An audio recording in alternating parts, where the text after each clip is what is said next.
E aí, meus queridos, quanto é que será que rende 10 mil reais em ações da Taesa? A pergunta que todo iniciante faz é essa daqui, todo mundo que investe ou quem está ali começando, pensando em começar a investir em ações também, fez ou vai fazer essa pergunta em algum momento. Se eu investir R$ 1.000, quanto que eu ganho? Eu nem imagino, eu nem lembro mais aqui quantas vezes eu já recebi esse tipo de pergunta aqui, lá no meu Instagram também. Badu, se eu colocar 5 pau nesse negócio aqui, quanto que eu ganho por mês? Quanto que rende 10 mil em ações da Copel, do Itaú e de tudo que é empresa que você imaginar? Haja didática nessas horas para explicar que comprar ações é virar sócio de empresa e que se chama renda variável, porque varia, não tem como adivinhar. Investir em renda variável com a mentalidade de renda fixa, de retorno certo ali, já é o primeiro erro talvez que muitos investidores iniciantes cometem. Mas é claro que tem jeito sim da gente simular isso daqui, tem como a gente ver quanto que teria rendido, por exemplo, 10 mil reais investidos em ações da Taesa, entender como é que funciona a dinâmica dos dividendos, do investimento em dividendos, em quanto tempo se recupera o investimento, quando que a magia dos juros compostos ali começa a se materializar de fato na nossa carteira. Eu sou Badu Vieira, especialista em investimentos, certificado aqui para mais um vídeo. Que Nossa Senhora do Buy and Hold proteja a nossa carteira de investimentos no longo prazo. E somente se você gostar desse conteúdo aqui, deixa o like nesse vídeo, se não gostar não precisa, e considere a possibilidade de se inscrever aqui no canal e ativar o sino das notificações, beleza? Para você ser avisado sempre que sair vídeo novo. Hoje a gente vai ver quanto que teria rendido 10 mil reais em ações da Taesa nos últimos 10 anos. Vamos fazer também várias outras simulações aqui, em vários períodos de tempo, com aportes de diferentes valores também, para a gente ver aqui como é que funciona essa dinâmica. Lembrando que retorno passado não garante rentabilidade futura. Esse vídeo aqui não é uma recomendação de investimentos, beleza? A ideia é passar informação sobre a empresa aqui, informação, conteúdo de qualidade e também falar sobre a mentalidade e o racional do investimento em ações pagadoras de dividendos com o objetivo de montar uma carteira previdenciária, com foco na aposentadoria. A Taesa é uma excelente empresa que faz parte de um setor considerado bastante seguro, previsível, resiliente a crises também. É uma empresa focada no segmento de transmissão de energia elétrica, a gente vai ver isso. Mais de 10% do mercado de transmissão em território nacional é da Taesa, pô. Se a gente levar em consideração aqui a receita anual permitida, o RAP, né, o receita anual permitida, o que é isso, né? O que significa? É a receita anual que a concessionária tem direito pela prestação do serviço público de transmissão, que é um serviço público ali a partir do momento em que as linhas de transmissão entram em operação comercial. Uma transmissora como a Taesa, ela recebe pela disponibilidade das suas linhas de transmissão, independente do volume de energia que for transmitido ali. No caso específico da Taesa, ela não gera nem distribui energia elétrica. É uma empresa 100% focada no segmento de transmissão. Mais de 13 mil quilômetros de linhas de transmissão, presença em 18 estados no Brasil, mais de 3 bilhões de receita anual permitida, quase 40 concessões também, e tem no currículo ali a característica de pagar ótimos dividendos. Muita gente gosta da Taesa. E por que a Taesa foi e ainda pode ser uma boa opção para o investidor com o foco em dividendos? É um setor mais seguro, principalmente para o iniciante, né? Não dá para negar. Desde a máxima, o Ibovespa já caiu mais de 20%, enquanto a Taesa caiu menos de 10%. Isso acontece porque os resultados da empresa são muito previsíveis, até para quem faz o famoso valuation pelo fluxo de caixa descontado, que você estima ali os resultados futuros da empresa, traz isso a valor presente, essa geração de caixa, através de uma taxa de desconto, né, que vários fatores influenciam nessa taxa. Fazer um valuation de Taesa é muito mais tranquilo, entre aspas, do que do Nubank, por exemplo, de Magazine Luiza, uma VEG da vida, né, porque mais da metade de um valuation por fluxo de caixa descontado é a estimativa da geração de caixa futura da empresa, com base em premissas usadas pelo próprio analista. Por isso que se for para você jogar qualquer coisa ali, chutar a estimativa de geração de caixa, é melhor você já chutar logo o preço da ação e não perder tempo fazendo nada. Mas como a geração de caixa da Taesa, por ser uma transmissora,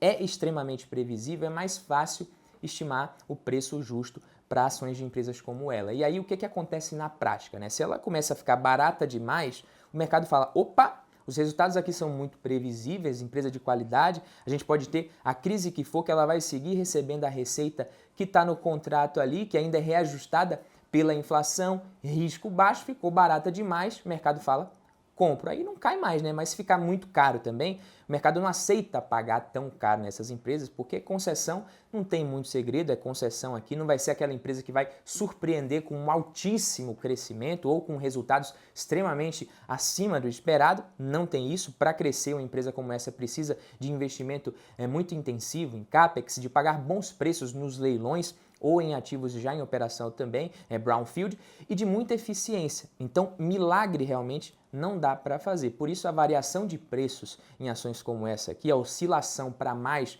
ou para menos em relação ao preço médio, digamos assim, das ações, é menor que em outras empresas que têm a geração de caixa menos previsível, talvez, ou tem a geração de caixa mais impactada por variações macroeconômicas, empresas mais arriscadas. Historicamente, o desempenho da Taesa ele é muito positivo. Vamos aqui para a nossa primeira simulação usando a plataforma AGF+. Quem tivesse investido R$ 10.000 em 2011 e não tivesse feito mais nenhum aporte, nenhum centavo por mês, e apenas tivesse reinvestido os dividendos em novas ações, 10 anos depois, no final ali de 2021, o investidor teria acumulado a bagatela de R$ 80.451,90. Isso dá aproximadamente 23,18% ao ano. Taxa Selic precisa realmente suar bastante para fazer frente à Taesa aqui. E olha que nem teve o aporte mensal na jogada. Já já a gente vai ver essa simulação também. Eu usei aqui no exemplo a Unity, né? TAE11. Dá para você investir tanto em TAE4, que são as ações preferenciais, as ordinárias, tem final 3, e a Unity TAE11, o que é isso? Né? Nada mais é do que uma espécie de pacote de ações, muita gente me pergunta, tem essa dúvida, né? De classes variadas que são negociadas de forma agrupada. Então é um conjunto tanto de ações ordinárias como preferenciais de uma mesma empresa. Se você, por exemplo, quiser alugar suas ações ali, né, os seus ativos, faz sentido você escolher TAE11. A Unity ela possui mais liquidez nesse caso, mas outros fatores influenciam na escolha. Não é só isso que você tem que olhar de preferência o estatuto da empresa para ver as diferenças. Falando um pouco do setor aqui, atualmente a competição pelos leilões de transmissão está aumentando bastante, muitas empresas vêm aceitando pagar mais caro nesses leilões, empresas privadas ali, o deságio vem aumentando muito, isso reduz, né, o retorno do investimento, reduz as margens das transmissoras,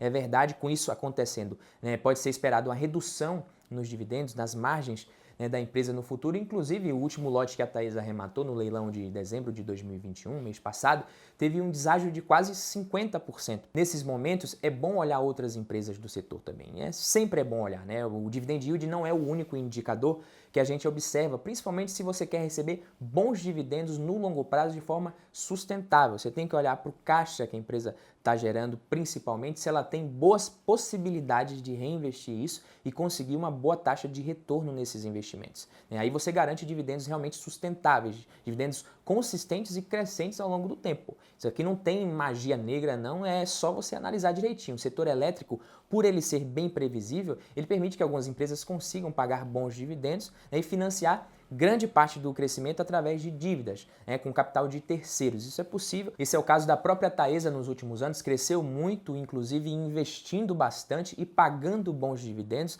Geralmente ela paga trimestralmente, mantendo ali um payout bem elevado, fazendo a alocação de capital de forma mais eficiente possível ali. A Engie é uma empresa do setor que fez muito isso também nos últimos anos, no período mais recente. Por isso, às vezes, dependendo do momento, é interessante você fugir um pouquinho do óbvio. Hoje, as transmissoras vêm pagando um yield muito bom, as empresas com foco em geração hídrica estão sofrendo um pouquinho mais, em 2021 sofreram muito, os dividendos eles podem não estar tão altos em algumas outras empresas, mas tem empresa que de repente está investindo e por isso que não está pagando tanto, está reduzindo a alavancagem, está com crescimento contratado já às vezes com um retorno que vai ser melhor que o retorno de muitas transmissoras. Então o bom investidor vai ser aquele que analisar ali o leque de opções que ele tem e com base no custo de oportunidade fizer as melhores escolhas dentro do seu ciclo de competência, do que ele entende ali. Em tudo na vida a gente precisa analisar o custo de oportunidade. Eu não estou dizendo que Taesa não é uma boa opção no momento, que você não tem que investir, que você tem que vender as ações da Taesa.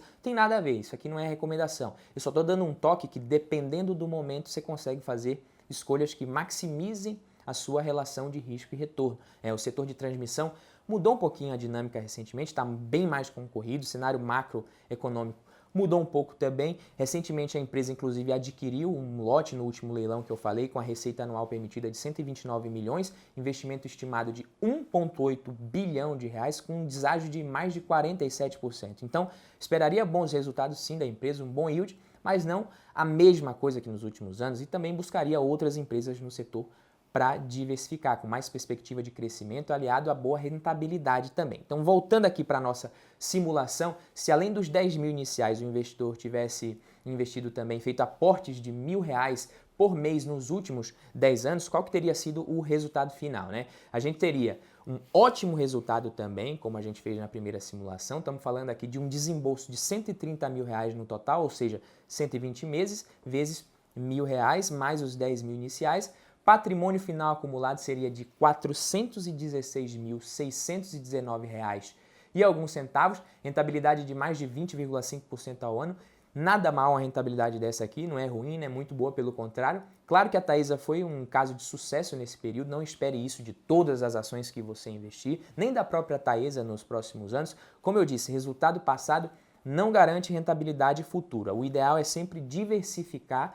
Outra simulação legal da gente fazer aqui é em quanto tempo o investidor ele teria recuperado o investimento inicial. E no caso da Taesa, aqueles 10 mil iniciais ali, eles teriam virado 20 mil já em 2013 ali mais ou menos, com mais de R$3.000 em dividendos recebidos, reinvestidos, junto com a valorização das ações. Taesa realmente conseguiu retornos muito bons nesse período aqui. Vamos a um outro exemplo aqui um pouquinho mais humilde que ela, né? No caso da Engie aqui, colocando R$10.000 em ações da Engie, em 2011 o investidor recuperaria o valor investido em pouco mais de 6 anos, o que também não é ruim. A Equatorial, por exemplo, foi uma empresa que nem pagou muitos dividendos nos últimos anos, nem paga na verdade, mas investiu muito bem, reinvestiu, as ações se valorizaram muito no período, inclusive teve um retorno melhor que o da Taesa nos últimos quase 10 anos ali, quase 800%.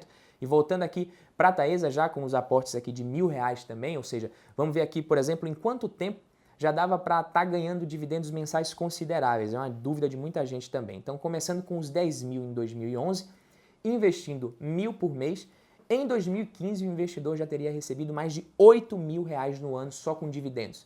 Em 2016, mais de R$12.000 no ano, então mais de R$12.000, uma média de mais de R$1.000 por mês, ou seja, o que a gente está querendo dizer aqui? Recebeu o equivalente ao valor do aporte mensal em dividendos já em 5 anos de aportes. Em 2017 oscilou um pouco, mas em 2018 para frente sempre mais de R$1.000 por mês. Com a média mensal aqui em 2021 de R$4.000 por mês, mais do que isso. Você não ouviu errado não, só em 2021 o investidor teria recebido, nesse exemplo aqui, mais de R$48.000 só em proventos. Eu acho que quem investiu na Taesa todos esses anos não deve ter se arrependido. Não quer dizer que isso aqui vai se repetir ou que dava para prever esse retorno, mas a ideia é passar no vídeo aqui o seguinte: a estratégia de investir em boas empresas, pagadoras de dividendos, reinvestir os dividendos ao longo do tempo ali, fazer boas escolhas, isso tem tudo para ser uma estratégia muito bem sucedida, desde que o investidor tenha paciência e disciplina, como eu sempre falo. Algumas dicas que eu poderia te dar aqui,